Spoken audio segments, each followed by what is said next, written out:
இது ஹைப்போபட்டிக். உங்களுக்கு black colour பேக்ரவுண்டில் பிளாக் கலர் ஸ்ப்ரிங்கிள் போட்டிருப்பாங்க. நல்லா ஃபேன்சி பிளாக் கலர் ஸ்ப்ரிங்கிள் போட்டு உங்களுக்கு பண்ணியிருப்பாங்க. ஸோ இந்த பிளாக் கலர் ஸ்ப்ரிங்கிள் போட்டு இந்த டிசைன்ஸ் பொறுத்த வரைக்கும் இதுக்கு முன்னாடி நம்ம பார்த்த டிசைனில் வந்து 6 கலர் மேட்சிங் இருந்துச்சு.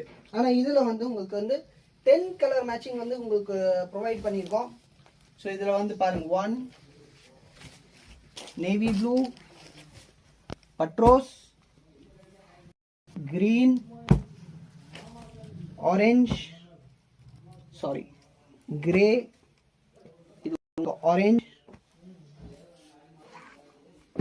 mustard, violet. ஸோ இந்த மாதிரி வந்து உங்களுக்கு சிங்கிள் டிசைனில் ஒரே டிசைனில் 10 கலர் ஒரு பண்டல்